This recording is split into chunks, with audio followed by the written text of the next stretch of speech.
사 이찬양입니다.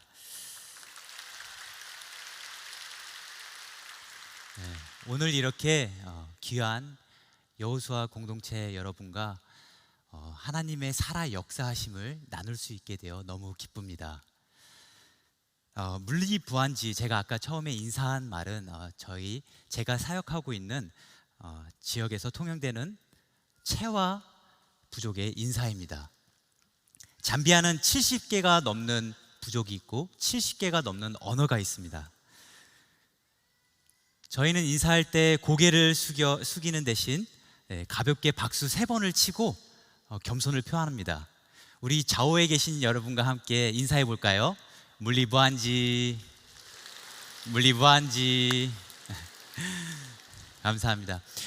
네, 사실 잠비아에서 처음 설교 부탁 메일을 받았을 때 교회에 저보다 더 훌륭하신 선교사님들이 많으신데 내가 하는 것이 맞나, 이런 고민을 했습니다.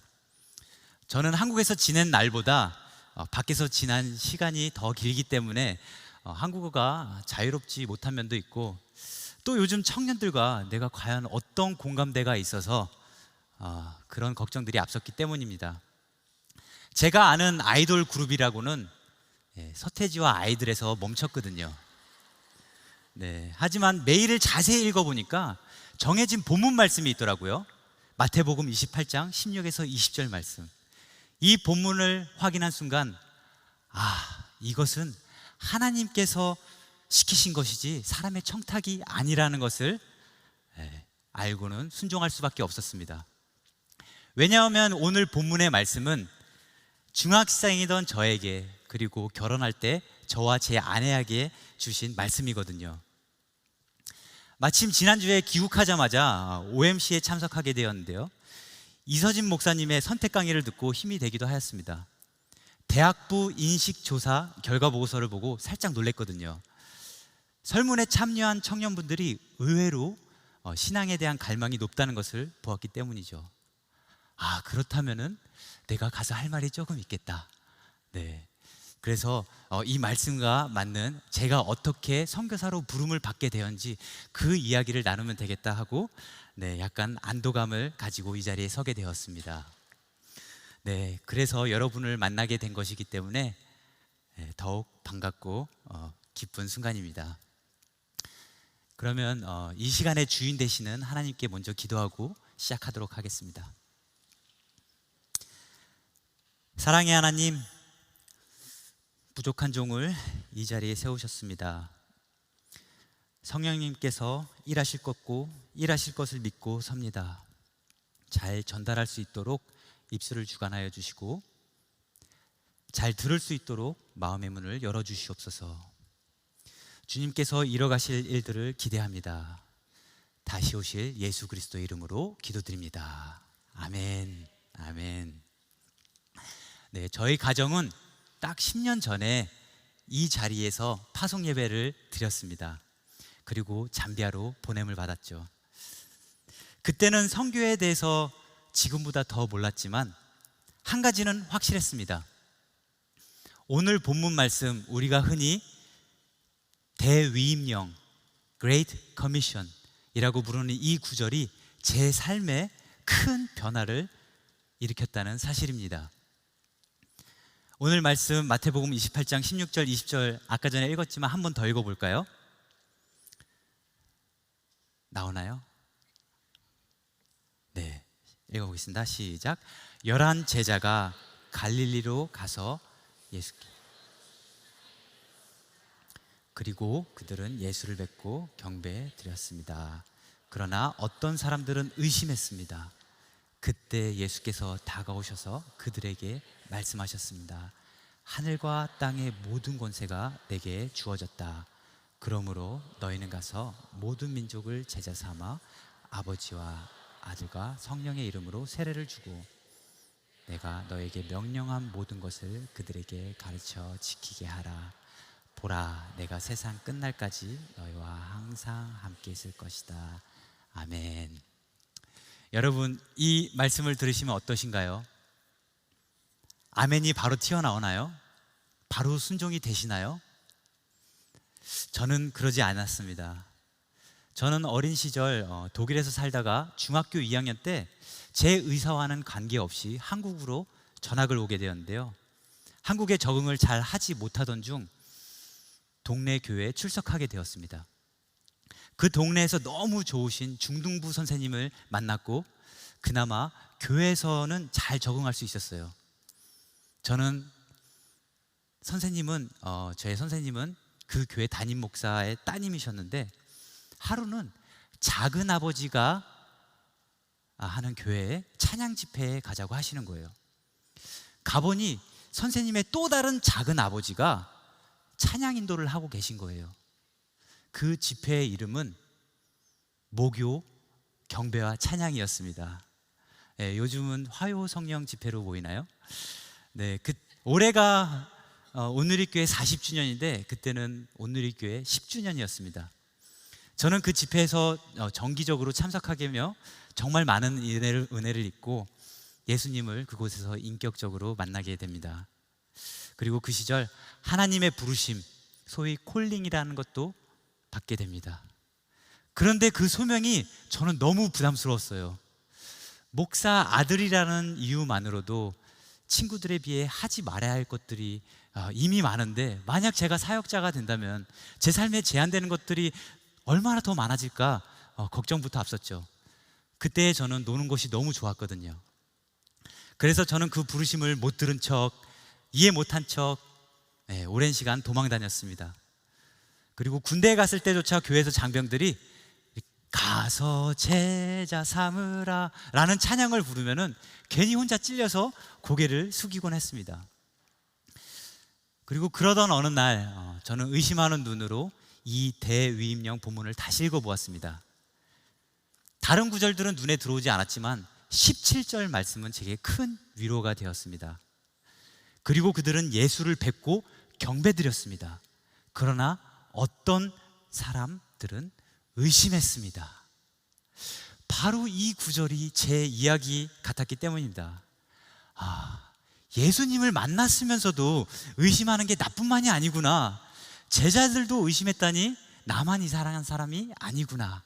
얼마나 큰 위로가 되던지요. 그래서 성경을 더 자세히 보니 마태복음 14장에 예수님께서 의심에 대해서 이미 정의를 해주셨더라고요. 베드로가 물 위를 걷다가 거센 바람을 보고 겁먹어서 의심해가지고 점점 물에 빠져 들어갈 때 예수님께서 믿음이 적은 사람아 왜 의심하느냐 라고 말씀하셨잖아요.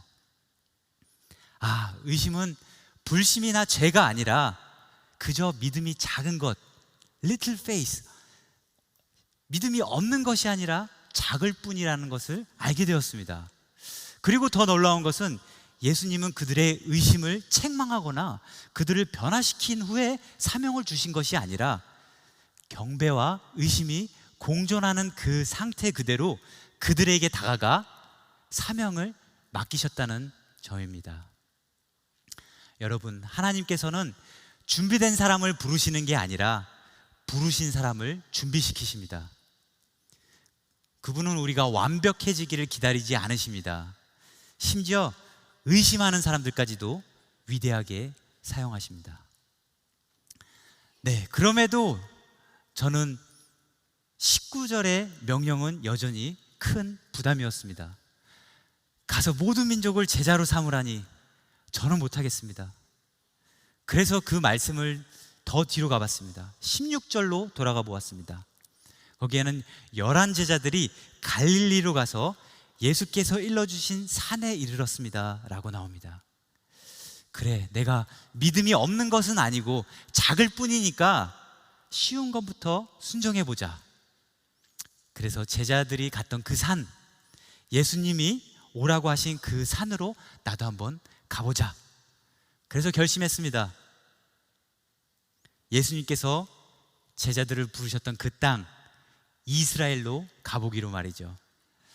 제자들은 걸어서 갔겠지만 한국에서 걸어가면 조금 무리일 것 같고 문명의 혜택을 살짝 누리기로 했습니다. 뭐를 타고 갔을까요?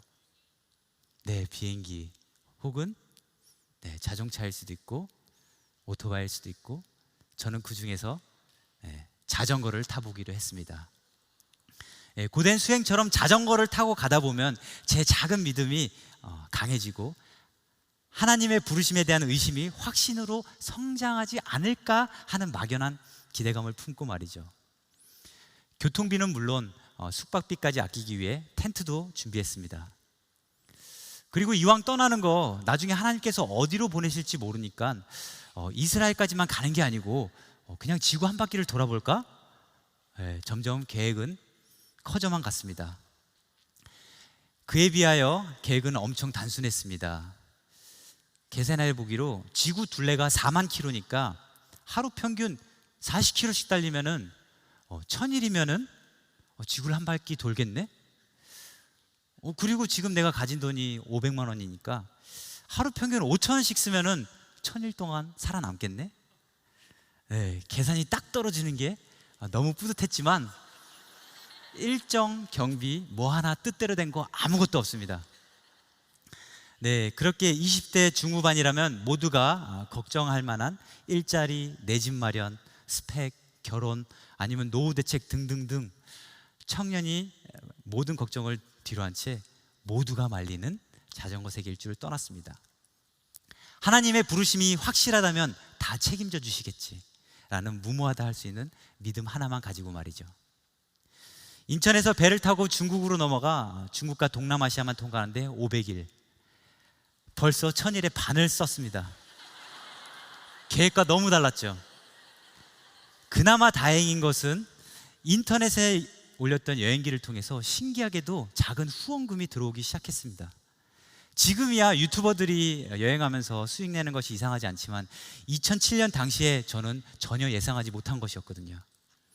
여행 중에 일어났던 모든 특이한 점들을 여러분과 나눌 수는 없지만 제가 하나님의 부르심에 순종할 수밖에 없었던 3가지 이야기만 선별하여 나눠보도록 하겠습니다. 첫 번째는 인도 다질링에서 있었던 이야기인데요. 여행 2년차 인도 다질링 지역의 홍차밭을 지날 때였습니다. 비가 왔는데 제가 호숫가에 텐트를 치고 있었습니다. 그때 우연히 믿음의 청년들이 오면서 저에게 말을 걸었어요. 그들은 여기서 텐트를 치면 위험하다며 그들의 자취방으로 저를 초대했습니다. 그들과 함께 담요를 덮고 둘러앉아 처음 한 것이 우리의 만남에 대한 감사기도였어요. 힌두 나라의 인도에서 정말 신기한 만남이죠. 그래서 저는 다음날 그들의 일정에 합류해 보기로 합니다. 산골짜기 마을에 전도하러 간다는 거예요. 그래, 어디 한번 따라가 보자. 가보니까 전기가 없는 산악지역 마을 사람들에게 이들이 발전기를 빌려가가지고 재미있는 드라마를 보여주는 거예요. 그런데 갑자기 드라마에서 최고 재미있을 클라이맥스에서 영상을 갑자기 중단하더니 천지창조부터 예수님의 생애를 보여주기 시작합니다.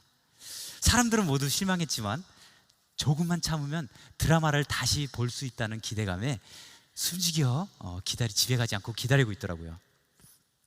드디어 예수님께서 부활하시고 사람들은 환호성을 지릅니다. 물론 부활의 기쁨 때문이 아니라 드라마를 다시 볼 수 있어서이겠죠.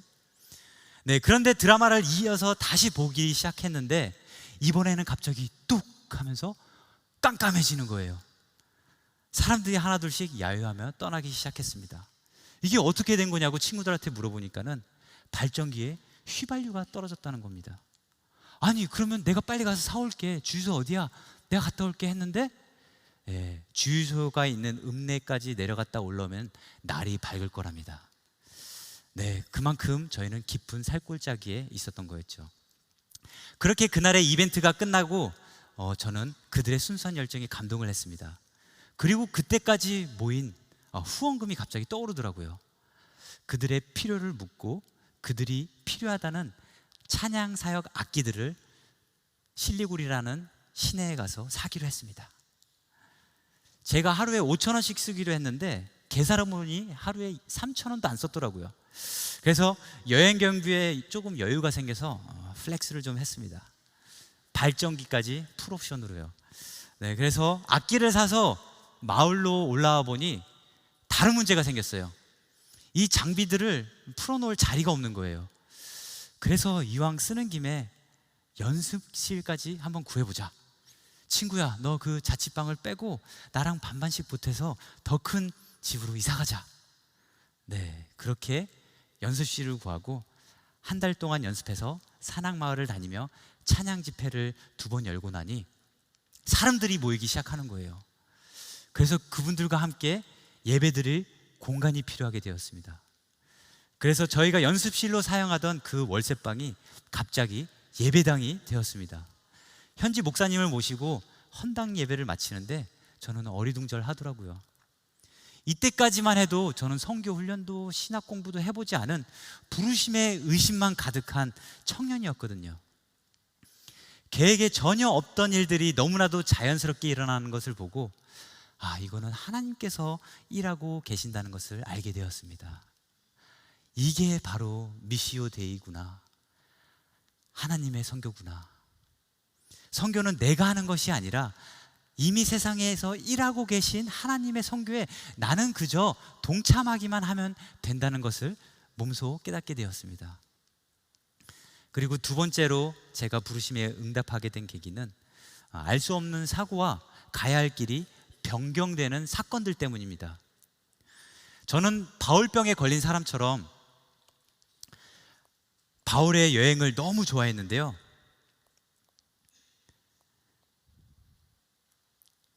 저의 여행 모티브가 되기도 하였습니다. 바울이 자신에게 익숙한 시나고그, 회당부터 먼저 찾아갔듯이 저도 제게 익숙한 한인교회를 먼저 찾아갔습니다. 바울이 팀을 이루어 사역했듯이 저도 동행이 여러 번 함께 했고요. 그리고 바울이 스스로 일하며 비용을 충당했듯이 저도 틈틈이 일을 했습니다. 그리고 서로의 여정이 고난의 연속이었던 것도 닮아있죠. 제가 바울처럼 마케도니아의 사람의 환상을 보고 경로가 변경된 것은 아니지만 외부 상황들로 인해 경로가 변경되는 경우가 있었습니다. 그게 바로 이스라엘을 여행할 때였어요. 처음에는 1000일이면은 지구 한 바퀴를 돌 것이라는 예상은 산산이 무너지고 그보다 더 긴 만 3년이 지나서야 겨우 예루살렘 고지에 도착했습니다. 하지만 그곳에서도 제 부르심에 대한 확신 100%를 찍지 못했고 저는 계속해서 여행하기로 했습니다. 예루살렘에서 여리고를 지나 사해로 내려가 보기로 합니다. 가파른 내리막을 신나게 달리고 있는데 갓길에 떨어져 있는 강목을 보지 못한 나머지 그대로 부딪혀 자전거가 180도 회전하며 넘어지게 됩니다. 한쪽 팔이 아스팔트에 쓸려가지고 까지다 못해 화상을 입었죠. 상태는 심각했습니다. 근데 하필 이스라엘은 물가가 너무 비싸서 이왕 요단강까지 내려온 거 요르단으로 국경을 넘어서 올라가 보기로 합니다. 이스라엘 방문 직전에 만났던 요르단 암만 선교사님을 다시 찾아갔는데요. 그 아내 선교사님께서 간호사 출신이라는 거예요. 이건 뭐 트루먼 쇼도 아니고 이런 우연이 없죠. 선교사님께서 성심성의껏 치료해 주신 덕분에 3주 후에 다시 도로 위에 오를 수 있게 되었습니다. 그리고 이제 아프리카 대륙에 도착했습니다. 루트를 이곳에서도 역시 단순하게 짜봤는데요. 트리플 C 코스라고 이집트 카이로에서 C로 시작하죠. 아프리카 최남단 케이프타운 또 C로 시작하죠. 그리고 북서쪽의 카사블랑카, 모로코에는 카사블랑카까지 역삼각형을 그리는 일명 크크크 코스입니다. 네, 하지만 아프리카 몇 개국을 지나지 않아 에티오피아에서 누군가가 제에게 총을 쏴서 자전거에 총알이 관통하는 사건이 발생합니다. 한마디로 죽을 뻔한 거죠. 간신히 케냐로 도망친 저는 아프리카 대륙이 아직 자전거로 여행하기엔 너무 위험하고 무모하다는 것을 인지하고 고민에 빠지게 됩니다. 자전거 여행을 설명드리자면은 현지인보다 조금 더 어려운 환경에서 생활하게 되는 거거든요. 아시아나 유럽의 현지인보다 조금 더 어려운 환경에서 사는 것은 할만합니다. 하지만 아프리카 현지인보다 더 열악한 환경에서 장기간 생활한다는 것은 정말 만만치 않더라고요. 현지인들도 투명한 물을 맛보지 못하는데 여행자인 제가 어떤 재주로 맑은 물을 구할 수 있겠습니까? 구멍 가게조차 없는 지역이 많기 때문에 돈이 있어도 식량을 사지 못하고 돈이 있어도 물을 구하지 못해서 대상포진 같은 병을 달고 살았습니다. 게다가 가다 보면은 갑자기 길이 끊겨요. 지도에는 분명히 길이 있다고 나오는데 가다 보면은 다리가 없는 강이 나오고 막 길이 정글로 이어지고 정말 쉽지 않습니다. 그래서 나이로비에서 우연히 호주 대사관을 보고는 대안이 떠올랐습니다. 아프리카는 그냥 케이프타운까지만 종단하고 카사블랑카까지 다시 올라가는 그 시간에 오세아니아를 횡단하면 어떨까? 때마침 제가 만 30이 되기 직전이어가지고 호주 워킹 홀리데이 비자를 막차로 받을 수 있게 되었습니다. 그렇게 아프리카 최남단에서 서부 퍼스로 경로를 변경하여 날아가게 되었습니다. 그렇게 해서 도착한 서부 호주의 첫 주일, 이곳에서도 역시 한인교회를 찾아갔습니다. 예배를 드리고 나서 숙소에 다시 돌아왔는데 교회 한 자매에게 문자가 와 있는 거예요. 뭐지? 여행기의 장르가 드디어 다큐에서 로맨스로 바뀌나? 하는 설렘도 잠시 알고 보니 그 자매님은 새신자반 담당이셨습니다. 네, 안부차 연락한 거죠. 그래서 그 자매랑은 그냥 친한 교회 오빠 동생 사이로 7개월간 같이 신앙생활 잘 하다가 제가 일하던 닭공장에 자매가 일할 수 있도록 소개해주고 저는 다시 여행길에 올랐습니다. 퍼스에서 시드니까지 호주 사막을 횡단을 마치고 이제는 남미로 넘어갑니다. 2년이라는 시간이 더 흘러 칠레의 산티아고에 도착했을 때 이번에도 또 의문의 사건이 터집니다.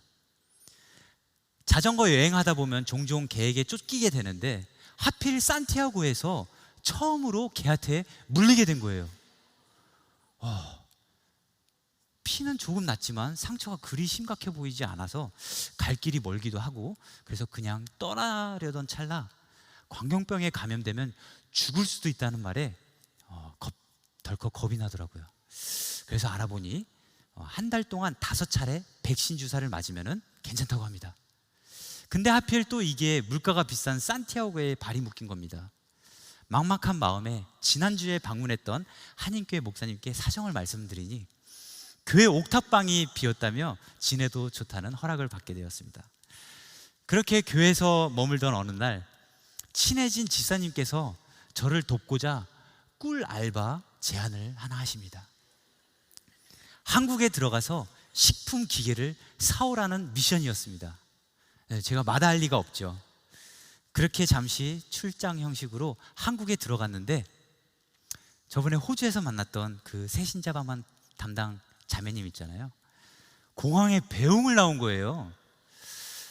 그래서 우선 같이 식사를 하면서 이야기를 나누는데 그 자매님이 선교에 대한 부르심을 받았다는 겁니다.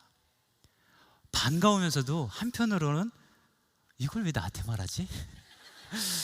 걱정이 되더라고요. 혹시나 제가 너무 장기 여행을 하다 보니까 제가 돈이 많은 걸로 제가 금수저로 오해하는 것은 아닐까 하는 마음에 제 패를 다 까기로 했습니다. 자매님, 제가 가진 것이라고는 자전거 한 대야 반평짜리 텐트가 전부예요. 하지만 내게 주신 비전은 신명기 10장 18절 말씀이고 내게 주신 사명은 마태복음 28장 19절입니다. 그런데 자매님의 비전과 사명이 저와도 너무 같아서 서로 놀라게 됩니다. 거의 찌찌뽕 수준으로 동시에 얘기했거든요. 비전과 사명 외에 제가 가진 건 아무것도 없다는 것을 알았음에도 불구하고 그 자매는 제가 한강에서 강아지 풀을 뜯어다가 돌돌 말아서 만든 제 반지를 받아주었습니다. 그리하여 양가 부모님을 모시고 조촐하게 결혼 예배를 드리게 되었는데요. 저희 결혼 예배 주보가 이렇게 생겼었습니다. 다 셀프였는데 저희 정가운데 보시면 저희의 사명, 오늘 본문과 같다는 것을 알 수 있습니다. 저희는 바로 자전거 한 대를 더 세팅해서 남은 세계 일주를 신혼여행으로 같이 마무리하게 되었습니다. 나 혼자 산다에서 동상이몽으로 전환한 셈이죠.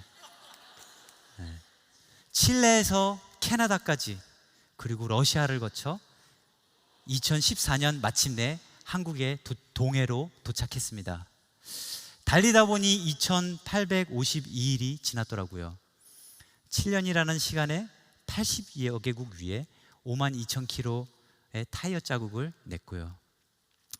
저를 부르신 것이 맞는지 콜링에 대한 확실한 응답만 얻으면 저는 괜찮았는데 선교지에 같이 갈 짝까지 붙여서 복귀시켜 주셨으니 이건 뭐 100%의 확신을 넘어 200%였습니다. 하나님의 부르심에 대해 더 이상 의심할 여지가 없었죠. 그래서 마태복음 28장 18절 말씀, 하늘과 땅의 모든 권세가 예수님께 주어졌다는 말씀이 제 온몸으로 인정할 수밖에 없더라고요. 그래서 모든 권세를 지신 주님께 순종하는 마음으로 저희는 곧바로 요르단에서 저를 치료해 주셨던 선교사님께 연락드렸습니다. 옆에서 지켜봤을 때 너무 존경스러웠거든요. 그래서 선교사님께서 계신, 또 선교사님께서 추천해 주신 바울 선교에 허입이 되었고 1년이 넘는 시간 동안 국내와 해외에서 아내와 같이 선교 훈련을 받게 되었습니다. 그리고 또 신기한 것은 저와 결혼한 그 자매가 온누리교회 대청 길 공동체 출신이라는 거예요. 저희 둘 다 온누리교회 성도이기에 양지 비전빌리지에서 어썸 훈련까지 받고 교회 파송까지 자연스럽게 이어졌습니다. 저희가 생각하지 못한 부분까지도 하나님께서는 완벽하게 신경 쓰고 세팅해 놓으셨더라고요. 만약 제가 에티오피아에서 총을 맞지 않았더라면 제가 과연 호주에 갈 생각을 했었을까요? 만약 칠레에서 개에게 물리지 않았더라면 이렇게 선교에 헌신된 자매를 다시 만날 수 있었을까요? 만약 이스라엘에서 넘어지지 않았더라면 저와 이렇게 잘 맞는 선교단체와 이어질 수 있었을까요? 만약 중등부 선생님이 아니었더라면 선교의 진심인 이 교회를 통해 보냄받을 수 있었을까요? 하나님의 세팅은 너무 완벽했습니다. 그런데 더 재밌는 것은 제가 오늘 나눈 이 간증보다 더한 간증들이 파송받고 나서도 잠비아에서 계속 일어나는 거예요. 네, 이 이야기는 또 너무 길기 때문에 다음에 한번 불러주시면 그때 나누도록 하겠습니다. 네, 아무튼 저희 가족은 그렇게 13개월 된 아들과 함께 잠비아로 파송을 받았습니다. 할렐루야. 네, 사랑하는 여호수아 공동체 청년 여러분, 하나님은 완벽한 사람을 부르지 않으십니다. 그분은 경배하면서도 여전히 의심하는 제자들처럼, 저처럼, 그리고 어쩌면 오늘 여기 이 자리에 앉아 계신 몇몇 여러분처럼 불완전한 사람을 부르십니다. 우리가 넘어지고 총에 맞고 개에게 물릴 때와 같이 바닥에 있는 느낌처럼 들 때조차도 그분은 우리를 사용하십니다.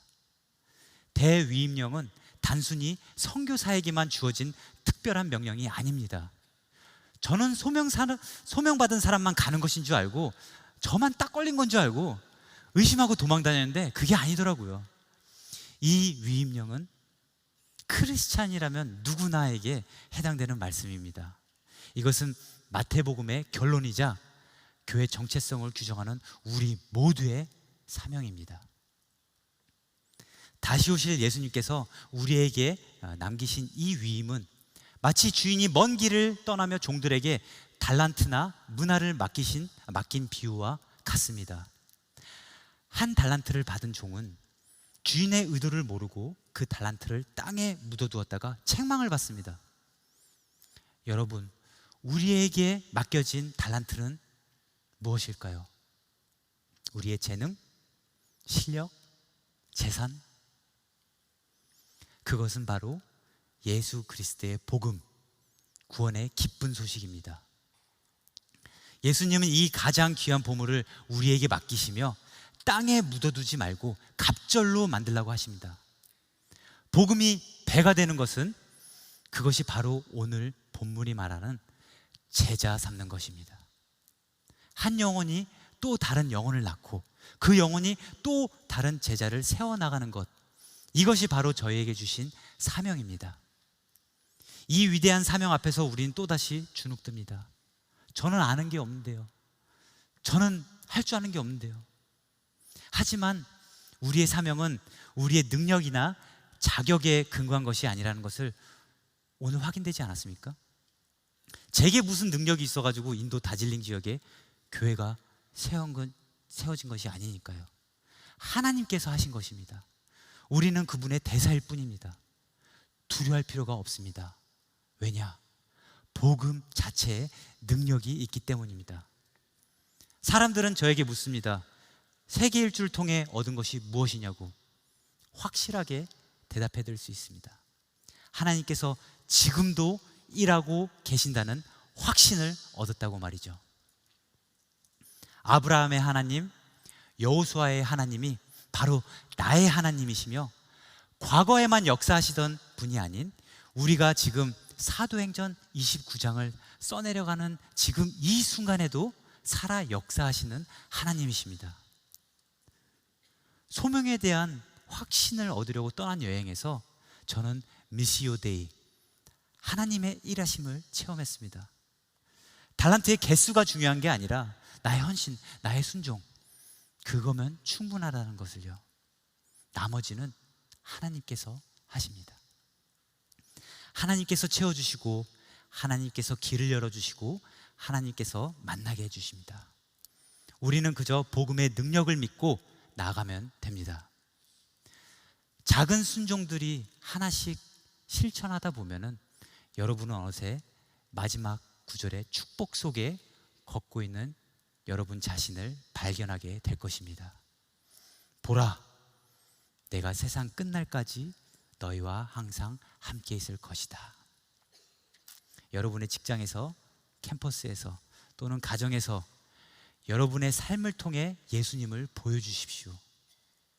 여러분의 삶이, 여러분의 고통과 괴로움이, 심지어 여러분의 의심까지도 하나님의 놀라운 사랑을 증거하는 살아있는 도구가 되기를 간절히 소망합니다. 기도하겠습니다.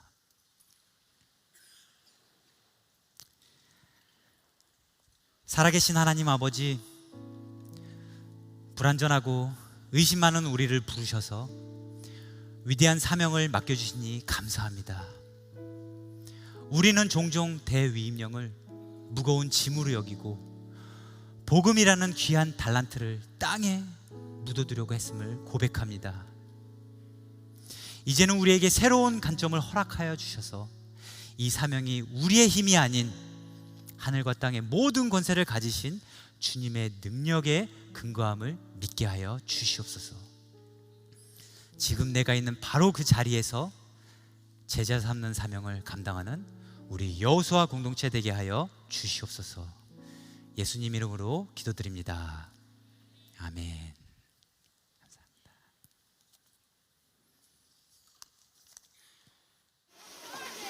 우리 부안지.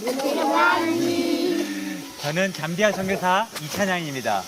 저희 라마나얏 학교에 교회에 크고 작은 변화가 생겼는데 뭐가 변했는지 한번 보실까요? 렛츠 고! 가장 눈에 띄는 변화는 바로 입구에서부터 시작됩니다. 정문부터 교회와 학교 교실까지 총 1.4m의 보도블록이 새로 깔렸습니다. 대략 300제곱미터에 달하는 공간을 지난 방학 동안 교회 청년들 그리고 학교 선생님들과 함께 직접 시공했습니다. 범위가 넓어 시간이 꽤 걸렸지만 지금은 정말 마음까지 든든합니다. 왜냐하면 우기철만 되면 땅이 질퍽해져서 걷기 어려울 정도로 늘 고생했었거든요. 이제는 학교 정문부터 교실까지 학교 안에서만큼은 신발이 진흙범벅 될 걱정 없이 마음껏 신고 다닐 수 있게 되었습니다. 아직 거기인데도 아이들이 새로 깔린 보도블록 위를 맨발로 신나게 뛰어다니는 모습을 보면 절로 웃음이 납니다. 두 번째로 새로 생긴 시설물은 교회의 야미카 부엌입니다. 저희가 몇 개월 전부터 한 달에 2번 주일 예배 후에 성도님들이 헌물로 가져온 재료로 다 함께 야미카 런치를 해먹기 시작했는데요. 이제 지붕이 달린 부엌이 생기면서 우기철이 시작되어도 따뜻한 식탁의 교제를 계속 이어나갈 수 있게 되었습니다. 저희 성도님들 대부분은 집에 싱크대가 없어서 아직 싱크대 사용이 조금 어색하지만 이 시설을 통해 공동체가 더욱 하나가 되고 차차 익숙해질 거라 믿습니다. 세 번째는 새 책걸상입니다. 20년 된 학교의 역사만큼이나 오래되어 더 이상 수리가 불가능했던 책걸상들을 이제 보내주고 새로운 책걸상 20개를 필요한 학급에 나누어 주었습니다. 아이들의 얼굴에 새 학용품을 받은 듯한 설렘과 기쁨이 가득하네요. 마지막은 태양광 발전 시스템입니다. 제가 가장 많이 공부해야 했던 분야인데요. 이곳 잠비아는 설치업체가 있더라도 비용이 매우 비싸고 무엇보다 문제가 생겼을 때 수리할 전문가를 찾기 어려워서 설치만 해두고 사용하지 못하는 경우가 많거든요.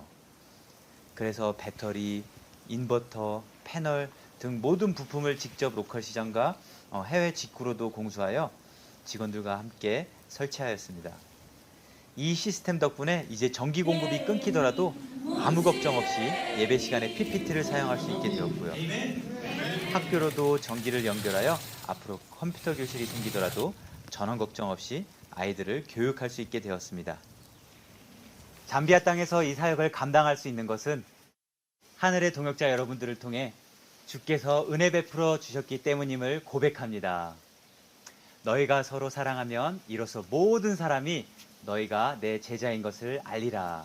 라는 요한복음의 말씀처럼 여러분의 사랑이 잠비아 땅에 변화로 나타났습니다. 여러분의 기도와 헌신이 헛되지 않도록 이곳에서 주님의 사랑 더욱 힘차게 전하도록 하겠습니다. 샬롬! Zika Makwandi!